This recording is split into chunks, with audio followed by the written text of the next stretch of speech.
Today's horror story is written by Paul Melio. What on earth do you write for that very necessary police report when the truth is too bizarre, too ugly, too horrifying for even you to know what you've seen? Heart attack, maybe, or cardiac arrest if you're feeling fancy. And then you just have to live with it. Wait a few years for it to be considered myth. Anyways, here's my myth. This is what happened when Jimmy crushed bugs. It's easy to set the scene, as where I was born, grew up, went to school was so aggressively normal, I'm certain you can fill in your own antiquated Americana blanks. Walls were brick, motivational posters were bright, food was beige. Math teacher stern, librarian quirky, and those 5 or so popular high school queens and their athletic princes scurried loudly through the hall. Goths in the corner, nerds to the right. And, as a world like ours goes, there was of course a weirdo as well.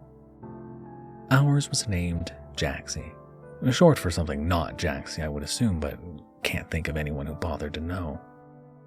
Wispy, naturey, off. That aggressive silence of hers filled every class.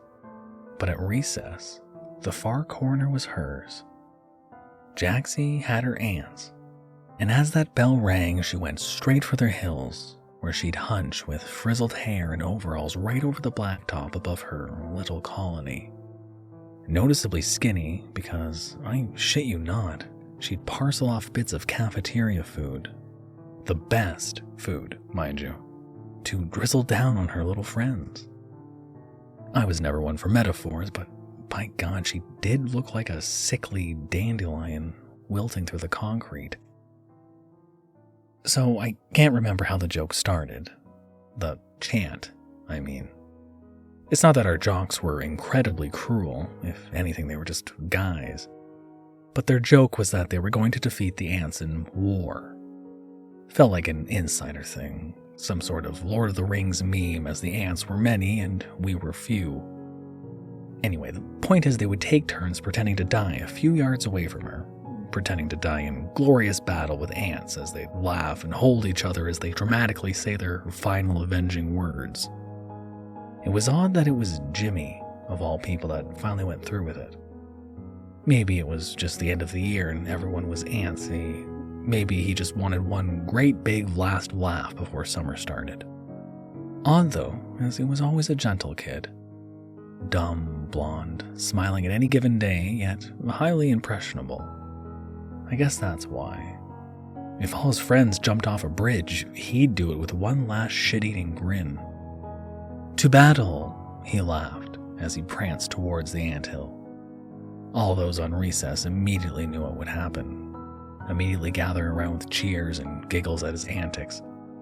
With a leap and a 2-foot stomp, he leapt beside Jaxie, pounding his kicks firmly into the earth, twisting like an old-timey dance as he dug his heels in deeper. Maybe he was encouraged by the laughs, the attention, but he just kept kicking, kept stomping until there was just dust left before Jaxie. I only remember the back of her head. She did not move. Ants are curious creatures, I've come to find. They're slavers, you know, at least some species. Funny that something the size of a freckle still has the capacity to establish, you will work for us or we'll kill you, in the insect dominion. So small, so insignificant. You could easily believe they as a whole were nothing more than nature working to its own rhythm. But that's the thing. At 250,000 neurons, a large ant colony actually holds more collective neurons than a human being. And that's for the type of colony you'll find in your own yard. Outside of Melbourne, there's a colony, a single colony, that spans for 60 miles. I wonder what they think. Jimmy said nothing the following day. Few people did, honestly, as summer's heat hit us before the break. That smile was concerningly gone. Every once in a while, someone bustling our halls would joke about his battle, yet he said nothing, just carried forward.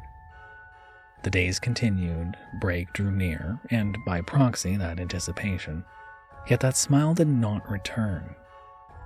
We had bigger things to discuss, breaks and plans and giddy nonsense, though it would occasionally slip into lunchroom conversation. That maybe he felt remorse. Maybe he spent his recess hour doing nothing but sitting, for he was sad. The school as a hive was, if anything, supportive, as we had taken the recent mental awareness campaign to heart when it was convenient. So at year's end, there was a small nudge to action. Include Jimmy. Love Jimmy. Show him he's one of us. It was already planned, a sort of day of fun. Not that we were a wealthy enough school for carnivals or anything particularly special, but we were given a day of tag, pizza, musical chairs. He had to be helped, I distinctly remember, by his friends. The skinny blonde boy looked limp now, as his friends raised him and encouraged him with frantic smiles, frantic reassurances we were all going to have some fun. The school was out and the sun was bright. A face or two was painted as the whole crowd cheered on for musical chairs before the throng. Jimmy was helped into his seat encouragingly, as the pretty girls dared each other to play. As the summer anthems blared from fuzzy speakers spiked only by joyful shrieks, we were reminded of the rules, to circle around and try to take a seat only when the music stops. There were laughs and someone shouted, "You're cheating, Jimmy," as he did not leave his chair as the music began. No one seemed to mind, as the player simply encircled him as he sat there, rocking slowly. No one seemed to notice. The music stopped, and Jimmy tried to speak. That's when we saw it. The tongue was not a tongue. It was an organ, the size, the hue of a coughed-up lung, spilling with a limp gush from his lips, bloating weakly in the rhythm of his heart.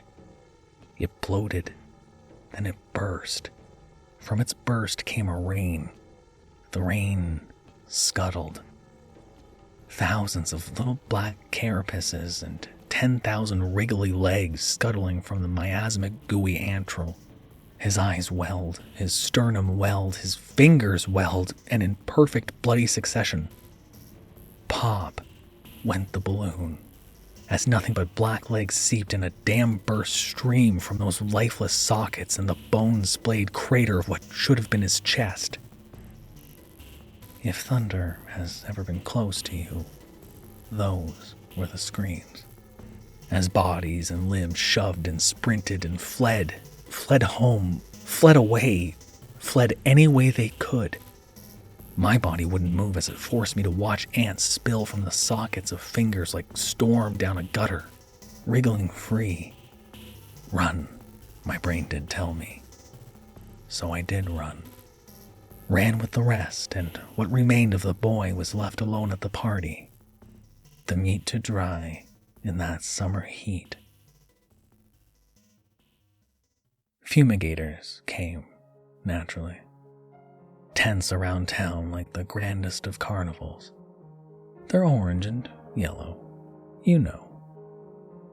They came for Jimmy's childhood home first, but the dark little rumor was there was nothing to fumigate.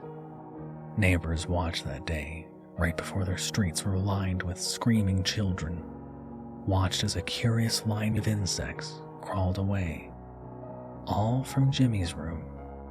Apparently, they'd come in the night. School returned, despite everyone's wishes. Heart attack on the police report. No one spoke now. None of us. The high school queens or athletic princes, neither the goths nor the nerds. But as our world goes, there was one weirdo as well.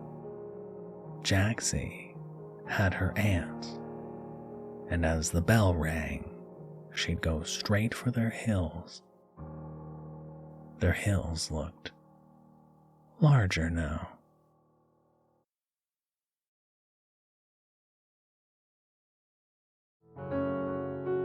Thank you for listening. You can probably handle another horror story, right?